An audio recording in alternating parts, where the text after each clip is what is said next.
अर्थसंकल्पीय अधिवेशन सुरू होणार आहे आणि या अधिवेशनात केंद्रीय अर्थमंत्री निर्मला सीतारामन हे लेखानुदान सादर करतील। दरम्यान आगामी लोकसभा निवडणुकांच्या पार्श्वभूमीवर यामध्ये काही लोकप्रिय घोषणा होण्याची सुद्धा शक्यता वर्तवली जाते आहे। लोकसभा निवडणुका मुदती आधी घेण्याची चर्चा असून त्या अनुषंगाने काही समाज घटकांना आकर्षित करणाऱ्या घोषणा सुद्धा यामध्ये केल्या जाऊ शकतात अशी माहिती सूत्रांनी साम टीव्हीला दिली आहे। तर या अधिवेशनाची सुरुवात राष्ट्रपती द्रौपदी मुर्मू यांच्या अभिभाषणाने होणार आहे। या निमित्ताने राष्ट्रपती या नव्या संसद भवनात पहिल्यांदाच प्रवेश करणार आहे। आत्ताची ही महत्त्वाची अपडेट आपण पाहतोय। अगदी थोड्याच वेळात संसदेचं हे अर्थसंकल्पीय अधिवेशन सुरू होणार आहे। त्याच पार्श्वभूमीवर आता देशाचा अर्थसंकल्प केंद्रीय अर्थमंत्री निर्मला सीतारामन सहाव्यांदा सादर करण्यासाठी सज्ज झालेले आहेत। त्याआधी देशाच्या अर्थसंकल्पीय अधिवेशनाकडे सगळ्यांच्याच नजरा लागलेल्या आहेत। तर आपण पाहतोय पंतप्रधान नरेंद्र मोदी यांच्या नेतृत्वाखाली स्थापन झालेल्या सरकारच्या दुसऱ्या कार्यकाळातील हे संसदेचं अखेरचं अर्थसंकल्पीय असणार आहे। आगामी लोकसभा निवडणुकांपूर्वी या अर्थसंकल्पीय अधिवेशनाकडे सर्वांचंच लक्ष लागलेलं आहे। दरम्यान यामध्ये आता नेमक्या कोणत्या घोषणा केल्या जाणार आहे हे पाहणं अतिशय महत्त्वाचं असेल। सध्याची ही थेट दृश्य आपण तिथली पाहतोय। आता राष्ट्रपती द्रौपदी मुर्मू या दोन्ही सभागृहांना संबोधित करणार आहे। त्याच पार्श्वभूमीवर नवीन सभागृहामध्ये त्या पहिल्यांदाच येणार असून त्यांच्या अभिभाषणाने या अधिवेशनाला सुरुवात होणार आहे। त्यांच्यासोबत लोकसभेचे अध्यक्ष ओम बिर्ला यासोबतच पंतप्रधान नरेंद्र मोदी सुद्धा आपल्याला दिसतायत। तर आपण पाहतोय उद्या देशाचा आर्थिक वर्षासाठीचा अर्थसंकल्प केंद्रीय अर्थमंत्री निर्मला सीतारामन या सादर करणार आहे। त्याआधी आज या अधिवेशनाला सुरुवात होणार आहे। तर यंदाचा हा अर्थसंकल्प अंतरिम असला तरी सुद्धा निवडणुकांच्या पार्श्वभूमीवर मतदार आणि त्यापेक्षाही देशातील सर्वसामान्य नागरिकांना यामधून काय मिळतं, सरकार नेमक्या काय घोषणा करतं त्याकडे सर्वांचंच लक्ष लागलेलं आहे। तर संसदेमध्ये सादर होणाऱ्या अर्थसंकल्पाची सुरुवात आज राष्ट्रपतींच्या अभिभाषणाने होणार आहे। तर अगदी काहीच वेळात राष्ट्रपती द्रौपदी मुर्मू यांचं अभिभाषण सुरू होणार आहे।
तर आपण पाहतोय आजपासून संसदेचं अर्थसंकल्पीय अधिवेशन सुरू होतंय।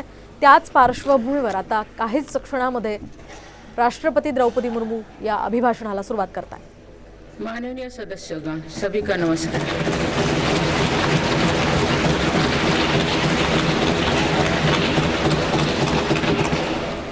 इस नए सदन भवन में ये मेरा पहला संबोधन है।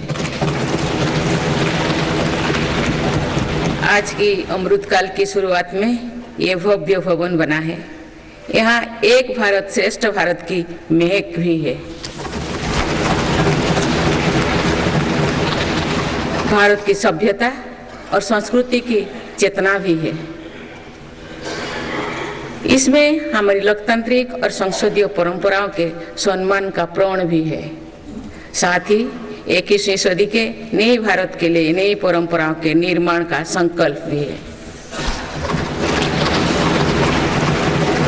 मुझे पूरा विश्वास है कि इस नए भवन में नीतियों पर सार्थक संवाद होगा। ऐसी नीतियां जो आजादी के अमृतकाल में विकसित भारत का निर्माण करेगी। मैं आप सभी को अपनी शुभकामनाएं देती हूँ। माननीय सदस्यगण, ये हमारे संविधान के लागू होने का भी 75वां वर्षगांठ है। इसी कालखंड में आजादी के 75 वर्षों का उत्सव अमृत महोत्सव भी संपन्न हुआ है। इस दौरान देश भर में अनेक कार्यक्रम हुए। देश ने अपने गुमनाम स्वतंत्रता सेनानियों को याद किया। 75 साल बाद युवा पीढ़ी ने फिर स्वतंत्रता संग्राम के उस कालखंड को जिया। इस उत्सव के दौरान मेरी माटी मेरा देश अभियान के तहत देश भर के हर गांव की मिट्टी के साथ अमृत कलश दिल्ली लाया गया। 2 लाख से ज्यादा शिला फलकों स्थापित किए गए। 3 करोड़ से ज्यादा लोगों ने 5 प्राणों की शपथ ली। 70,000 से ज्यादा अमृत सरोवर बने। 2 लाख से ज्यादा अमृत वाटिकाओं का निर्माण हुआ। 2 करोड़ से ज्यादा पेड़ पौधे लगाया गया। 16 करोड़ से ज्यादा लोगों ने तिरंगा के साथ सेल्फी अपलोड की। अमृत उत्सव के दौरान ही कर्तव्य पथ पर नेताजी सुभाष चंद्र बोस की प्रतिमा स्थापित की गई। राजधानी दिल्ली में देश के अब तक के सभी प्रधानमंत्रियों की समर्पित म्यूजियम खोला गया। शांति निकेतन और होयबला मंदिर वर्ल्ड हेरिटेज लिस्ट में शामिल हुई। साहिबजादों की याद में वीरवाल दिवस घोषित हुआ। भगवान बिरसा मुंडा के जन्म दिवस को जनजातीय गौरव दिवस घोषित किया गया। विभाजन की विभीषिका को याद करते हुए 14 अगस्त को विभाजन विभीषिका स्मृति दिवस घोषित किया गया। माननीय सदस्यगण, बीता वर्ष भारत के लिए ऐतिहासिक उपलब्धियों से भरा रहा है। इस दौरान देशवासियों का गौरव बढ़ाने वाले अनेक पल आए। दुनिया में गंभीर संकटों के बीच भारत सबसे तेजी से विकसित होती बड़ी अर्थव्यवस्था बना।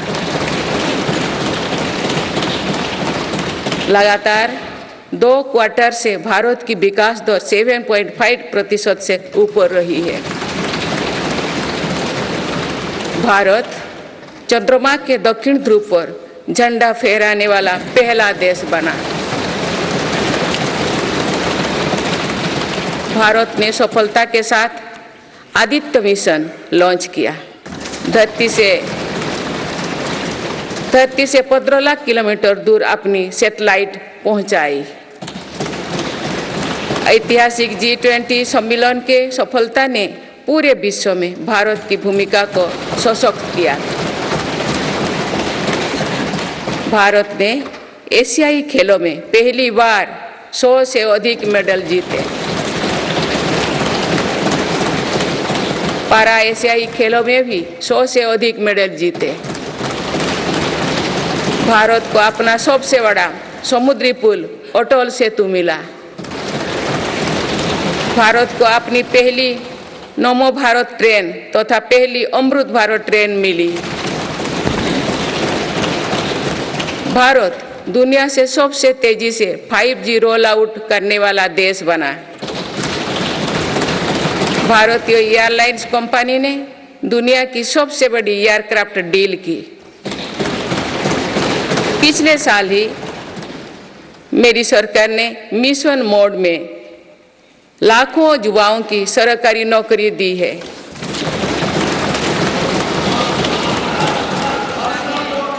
माननीय सदस्यगण, बीते 12 महीने में मेरी सरकार अनेक महत्वपूर्ण विधेयक लेकर भी आए। ये विधेयक आप सभी संसद सदस्यों के सहयोग से आज कानून बन चुके हैं। ये ऐसे कानून हैं जो विकसित भारत के संकल्पों की सिद्धि का मजबूत आधार है।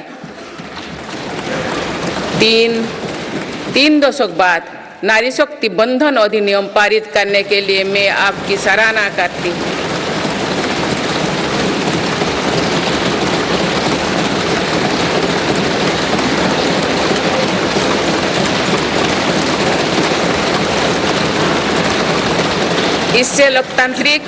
इससे लोकसभा और विधानसभा के महिलाओं की ज्यादा भागीदारी सुनिश्चित हुई है। ये वुमेनली डेवलपमेंट के मेरी सरकार के संकल्प को मजबूत करता है। रिफॉर्म, परफॉर्म और ट्रांसफॉर्म के अपने कमिटमेंट को मेरी सरकार ने लगातार जारी रखा है। गुलामी के कालखंड में प्रेरित क्रिमिनल जस्टिस सिस्टम अब इतिहास हो गया है। आप दंड को नहीं अपितु न्याय को प्राथमिकता है। न्याय सर्वोपरि के सिद्धांतों पर नई न्याय संहिता देश को मिली है। डिजिटल पर्सनल डेटा प्रोटेक्शन अधिनियम से डिजिटल स्पेस और सुरक्षित होने वाला है। अनुसंधान नेशनल रिसर्च फाउंडेशन अधिनियम से देश में रिसर्च और इनोवेशन को बल मिलेगा।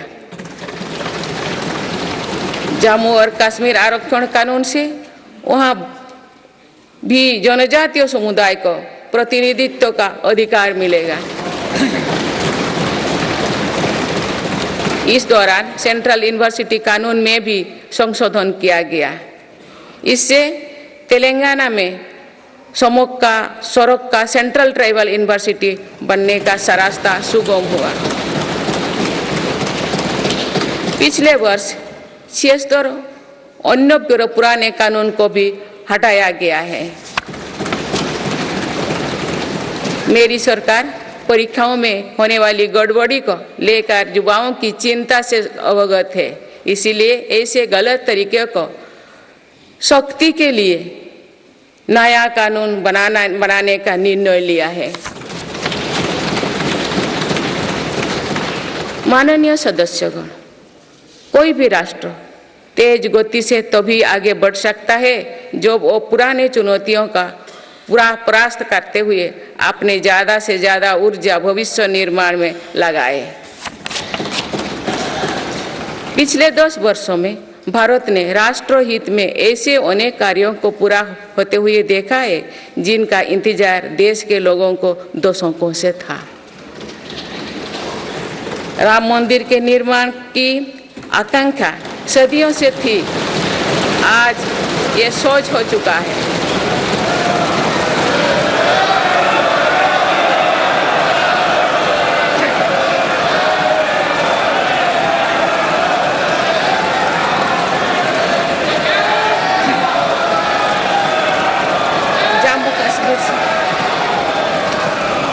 जम्मू कश्मीर से आर्टिकल 370 हटाने को लेकर शंकाएं थी, आज वो इतिहास हो चुकी है। इसी संसद ने 3 तलाक के विरुद्ध कड़ा कानून बनाया है। इसी संसद ने हमारे पड़ोसी देशों से आए पीड़ित अल्पसंख्यकों को नागरिक देने वाला कानून बनाया। मेरी सरकार ने वन रैंक वन पेंशन की भी लागू किया, जिसका इंतजार 4 दशकों से था। OROP लागू होने के बाद अब तो पूर्व सैनिकों को लगभग 1 लाख करोड़ रुपए मिल चुकी है। भारतीय सेना में पहली बार चीफ ऑफ डिफेंस स्टाफ की नियुक्ति भी हुई है। माननीय सदस्यगण, उत्कलमणि पंडित गोपबंधु दास की अमर पंक्तियां असीम राष्ट्र प्रेम की भावना का सदा संचार करती है। उन्होंने कहा था, मिशो मोरो देहो ए देशो माटी रे, देशवासी चली जान तू पिठी रे, देशर स्वराज्य पथे जेते गाड़ो, पुरु तोही गड़ी मोरो मांसो हाड़ो। अर्थात मेरा शरीर इस देह की माटी के साथ मिल जाए, देशवासी मेरी पीठ पर से चलते चल जाए, देश के स्वराज पथ में जितनी भी खाइयां है वे मेरी हाड़ मांग से फट जाए।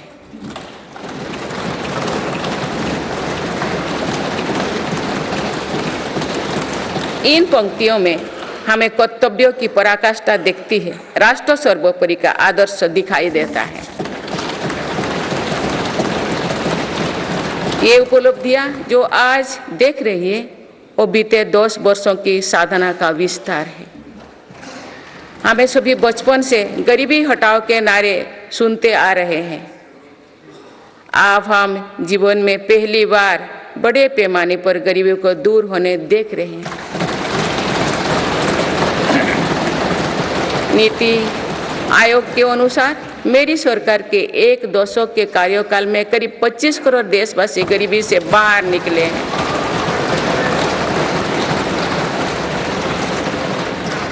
यह है प्रत्येक गरीब में नया विश्वास जगाने वाली बात है। जो 25 करोड़ लोगों की गरीबी दूर हो सकती है तो उसकी भी गरीबी दूर हो सकती है। आज अर्थव्यवस्था के विभिन्न आयामों को देखें तो ये विश्वास बढ़ता है कि भारत सही दिशा में तथा सही निर्णय लेते हुए आगे बढ़ रही है।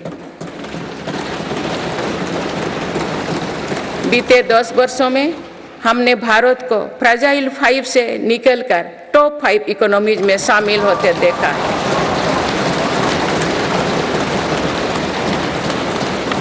भारत का निर्यात करीब $450 बिलियन से बढ़कर $775 बिलियन से अधिक हो गया है। पहले की तुलना में FDI द्विगुना हुआ है। खादी और ग्रामोद्योग के उत्पादों की बिक्री में 4 गुना से अधिक की वृद्धि हुई है। ITR फाइल करने वाले की संख्या करीब 3.25 करोड़ से बढ़कर लगभग 8.25 करोड़ हो चुकी है और बढ़ोतरी 2 गुना से भी कहीं अधिक है। 1 दशक पहले देश में केवल कुछ 100 स्टार्टअप थे जो आज बढ़कर 1 लाख से अधिक हो गया। साल में 94,000 कंपनियां रजिस्टर हुई थी। पिछले वर्ष ये संख्या 1,60,000 तक पहुंच चुके। दिसंबर 2017 में 98 लाख से लोग GST देते थे। आज इनकी संख्या 1,40,00,000 है। 2014 से पहले के 10 वर्षों में लगभग 13 करोड़ वाहन बिके थे। पिछले 10 वर्षों में देशवासियों ने 21